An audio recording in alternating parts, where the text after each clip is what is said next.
Good morning. Good morning. Happy Friday Fire. Just wanted to wish you all a great beginning of the weekend. Hey, Dave Moody. How are you? So I always like to start these meetings with some positive things. So does anyone have anything good that they want to share?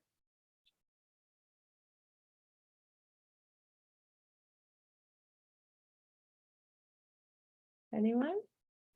I know Missy, you just posted something in our group.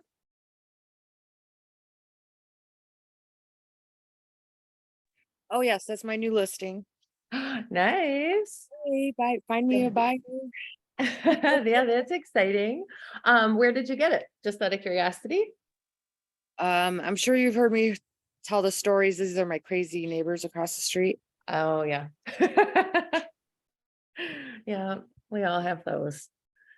Well, are you doing an open house? I didn't see, sorry. There was an open house done on it last weekend. Okay. It was raining and it was like the holiday, in between Yeah, weekends, so no one really showed up. I'm thinking about possibly lowering the price to get people in and doing another open house. yeah, yeah. Usually if we do a price reduction, we want to make sure that it's significant enough to go into like the next price bracket, whatever that might be.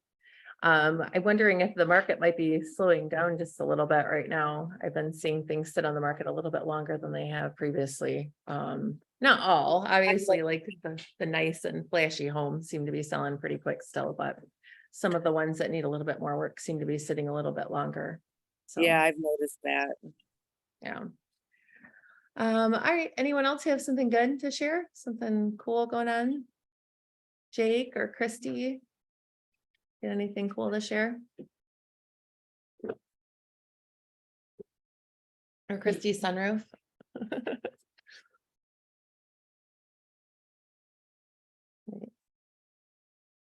Maybe? Oh, Jake. I have a closing today, but nothing much new other than that. Hey, that's closing day is always a good day. Yeah. I had one of those while I was out of town. I've been out of town for the week, and I always hate missing them.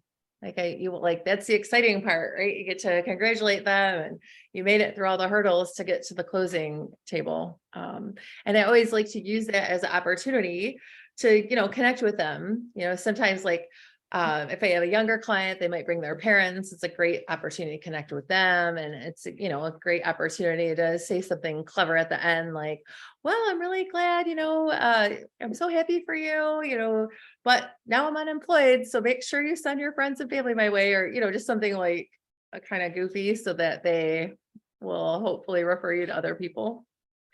Anyone else have anything good to share? Oh, Steph says it won't allow her to unmute. Ooh. Okay, Steph says that she's got 3 new buyer leads working on their pre-approvals this week, and one has already been pre-approved. That's exciting. Let me see if I can. I'm kind of curious about this stuff. I think I unmuted you, Steph, or no, maybe not. So Steph, what was the source of the leads that you received? So much baby. 2 from social media. I really want you to be able to jump in because I'm always curious about that because there's so many different ways to go about it. Shannon, I have a new listing I got last night, a 3-bedroom, 2-bath ranch, finished basement in Westland. Oh, and Steph said one of us a referral. Oh, these are exciting things, you guys. Awesome. All right, so today I wanted to talk about actually like building a business. And sometimes when we become a real estate agent, we don't think of it as, becoming a business owner. We're like, oh, I'm gonna become a real estate agent, but we really are business owners. And so we need to always be thinking from that mindset. Christy, I see you're back on. I didn't know if your hand was raised earlier or not. No, sorry about that. I'm trying to drive and Yeah, that's being responsible. right. Okay. So Bill had actually sent me a couple of things this morning. He said, as we build our business, we should strive to incorporate proven strategies and techniques to gain business. A measurable process that is data driven. The scientific term is called empirical data, not anecdotal data. So empirical evidence is science, it's observable and trackable.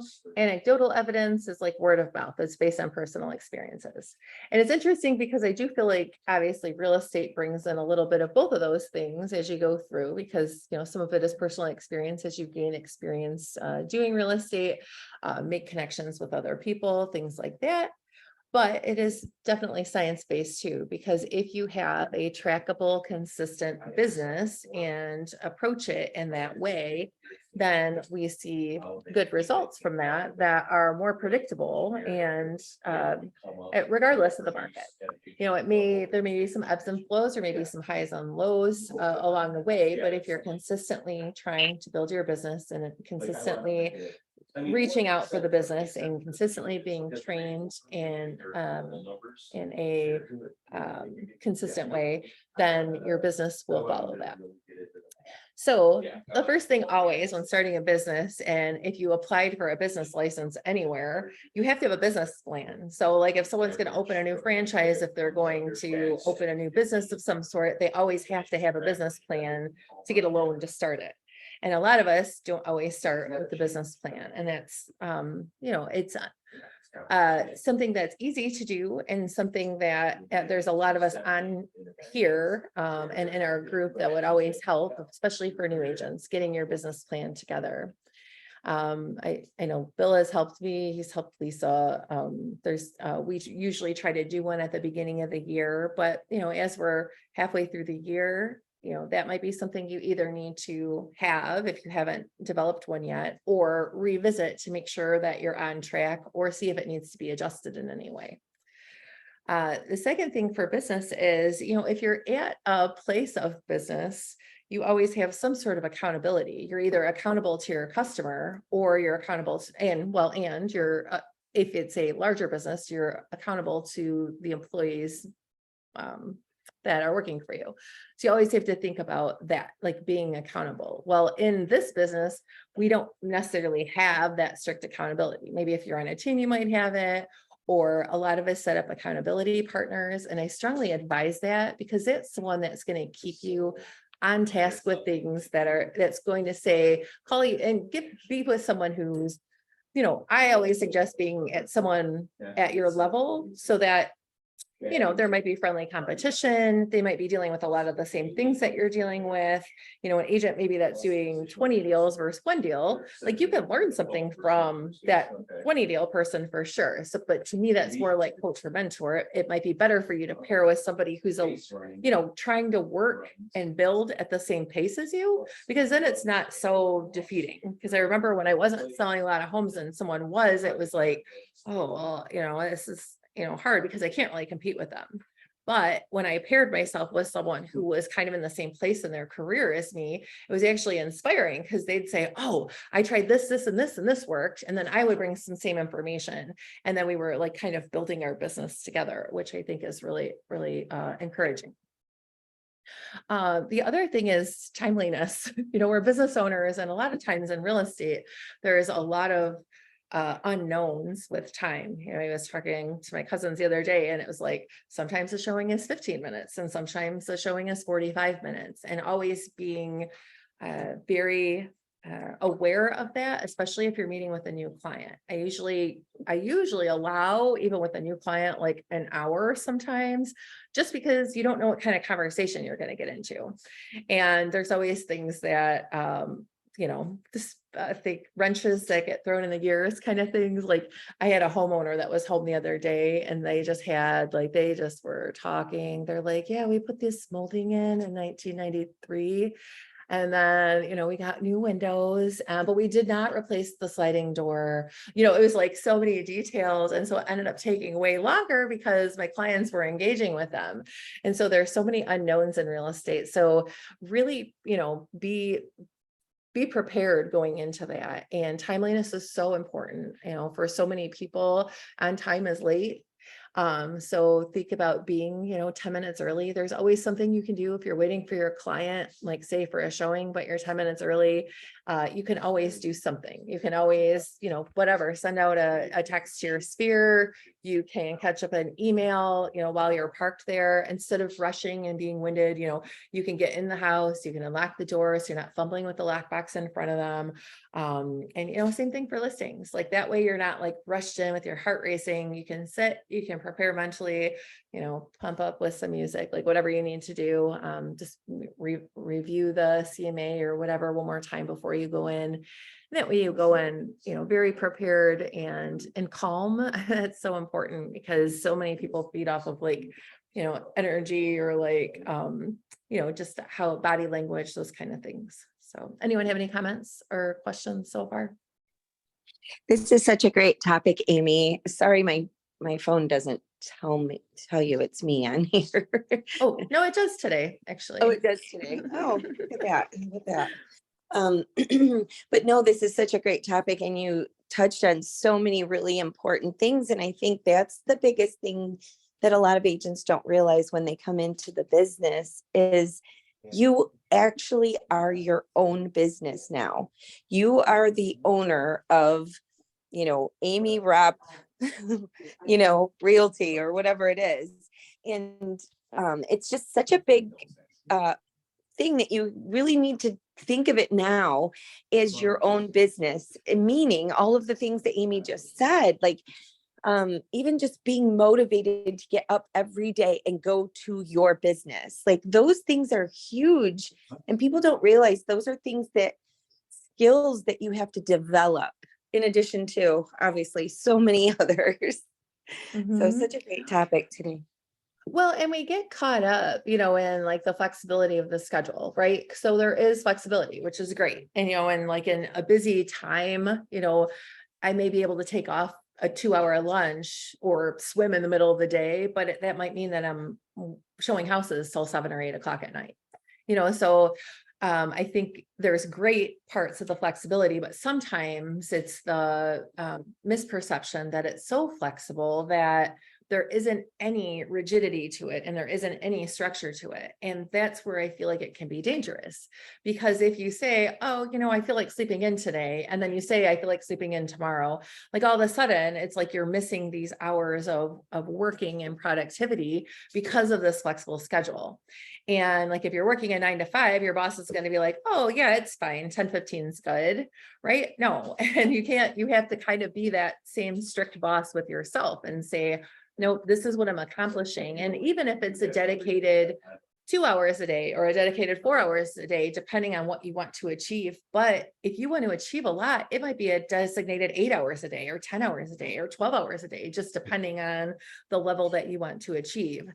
But you see real estate agents like golfing and doing this, that, and the other. Well, you can do that if you get to a certain point in your career, and if you're hitting the mark that you want to hit. Of course you can do that. But if you are building your business, you really have to dedicate yourself. Alyssa, I don't know. Sorry, she was talking to Shannon. Okay. The other thing is being organized. So this is huge. I mean, if you can get organized in this business, I highly recommend it. There's really not an option.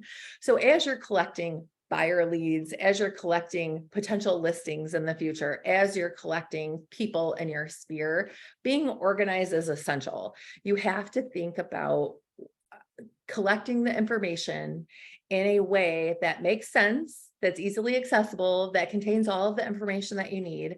Like for me, like I track every closing that I have, and I put, their names, their obviously contact information. I keep all of their emails. And then I also like the source where they came from, so that I know as I'm building my business, where the sources of my business are coming from. Leads, that's huge. Like keeping those leads in a place where you're not going to forget about them, where you can go back and say, oh shoot, I haven't connected with so-and-so. I haven't talked to, I wonder if they're ready. They said they would be ready in the spring. So be really diligent about keeping your leads organized, your paperwork, your training. Like I try to always I have like probably 5 different like filing systems of things, like things that I use for training, things that or I've learned in training, things I want to implement, kind of the things that I'm working on currently, things that will so like for me, if I go to a conference and I say, okay, oh my gosh, I want to do these 7 things. Well, what is the one thing I'm going to work on right now? I put that in my file, like my working file. It's like my to-do file that I carry around with me everywhere. And that way, if I get an opportunity, I can work on that thing. And then I have, okay, well, and then I hope to do this in the next 3 to 6 months. And then by the end of the year, I hope to achieve this. And so I kind of have like future thinking of things that I want to implement into my business. But I also, I keep kind of my and I'm old school, so I have, but I do keep things in my phone too. So I'll have my list of like current buyer leads in my phone. That way I can always just be reaching out and touching them along the way. And then I also have like a hard file of people that I'm working with currently. So training is another thing, and that's an easy transition. So we go to all these conferences, and you should be learning, especially if you're new. Learn. And there's tons of free things. You have to, there's tons of things you can pay for, of course, but there's tons and tons of free things. And, the more training we get, the better, but then it's learning it, right? Not only learning it, but then applying it. So going to the training doesn't really do you any good if you don't apply one thing. And you can learn so many things at every training that you go to, and it's not going to do you any good if you're not using it in your business in some way. And when you go, be careful, because there's a ton of things, especially if they're free, they're usually trying to sell you something, and you could get sold very easily, and they could talk you into, oh, you know what, I need this, or I need that, or I need, thinking of, there's so many marketing people and social media people, and you could easily be swayed into spending money at the conferences, and you don't always need to, take the free ideas until you get to the point in your career where you can actually afford it. I said, salespeople are easily sold. I know a lot of people that will go and they're like, oh yeah, I bought this, and then they might not even use it. They might not have the capacity to use it. It might not be the right time in their career to use it. So just think about that when you're attending trainings. Oh, this one, getting along with your coworkers. So in a 9-to-5 job, I don't know, most of us have had a different career before real estate. You get all of these personalities, and more dominant personalities, more passive personalities, the person that knows how to do everything, the person who doesn't know how to do anything, and everything in between. And so really think about treating and thinking about coworkers. And I'm not just talking about the agents here. Your coworkers are your clients. Your coworkers are the co-op agents that you have a transaction with. Those are actually your coworkers in the job that we have now. And so you, as an agent, want to be a good coworker to them, and you have to accommodate where they're lacking. A lot of times in my past career, like I would have to carry on the brunt of the work, because I had coworkers that just didn't do as much as I was willing to do. And I was carried in some careers because I didn't know as much. I always like when I worked at Home Depot. Well, I worked at the electrical department. Well, I worked with a master electrician. Well, he knew way more than I knew. So I was constantly learning from him and constantly like referring the customers to him to get him to the right place. But that's just one example of sometimes you may have to do a little bit more for the agent on the other end. Like if it's a newer agent and they haven't had a lot of transactions, I try to take them under my wing and maybe show them some things maybe that they didn't know before, or teach them some things, or, maybe correct, say, hey, on this addendum, going forward, you might want to word this a little bit differently. So being able and willing to help them. And the hard part is I relate it to when we were in school and your parents say, you're like, oh, I hate that teacher. She's so mean to me. Well, it's person, and they'll say, oh, well, that's okay. You're going to deal with all different personality styles when you get into the workplace, which I don't think anything is more true than this industry. I have worked with some really, really mean agents, and I worked with some really, really nice agents, and agents I become friends with, and agents I hope I never work with again. So, and kind of everything in between. Anyone have any comments or feedback so far? thoughts?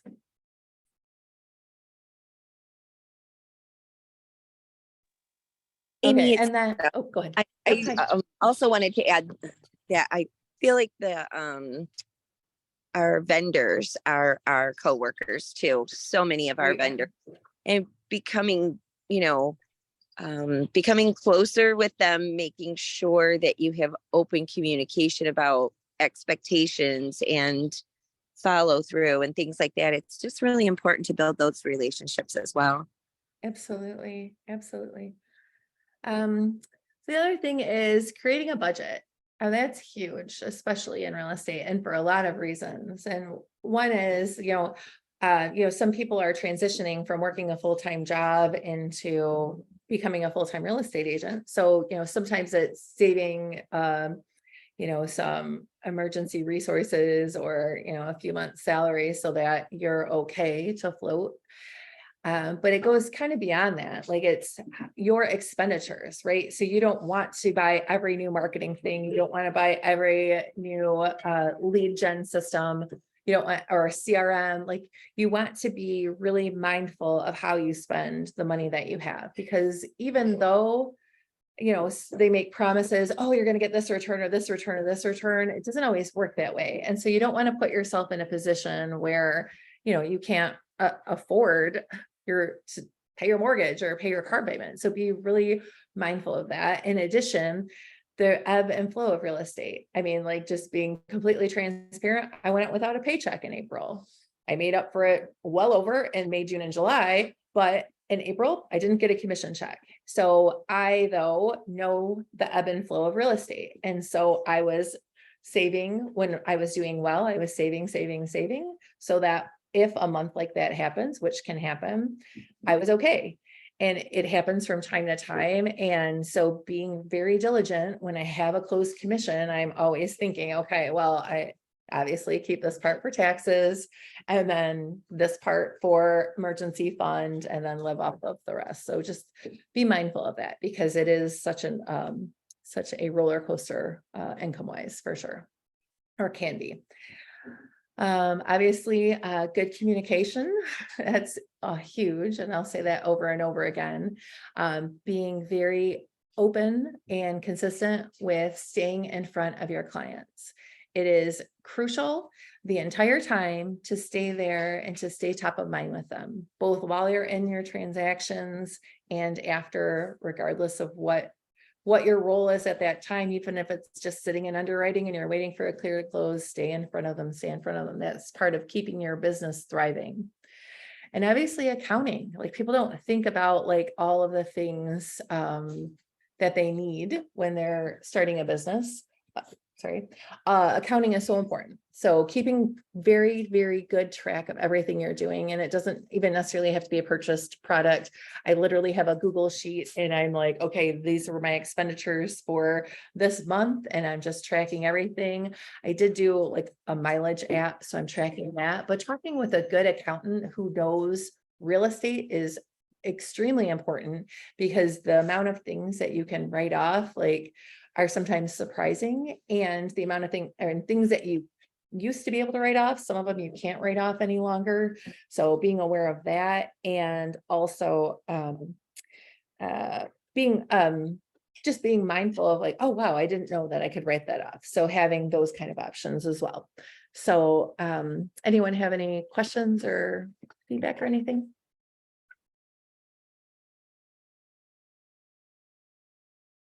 No. Okay, well, next week, Eric Wright is going to be in talking to us. I think he's going to end up Zooming too, because our Southgate office still isn't quite ready to host people in person. But I will update you guys, obviously, in the app and on the Facebook. And I hope you guys have an amazing weekend. And if you need anything, just let me know.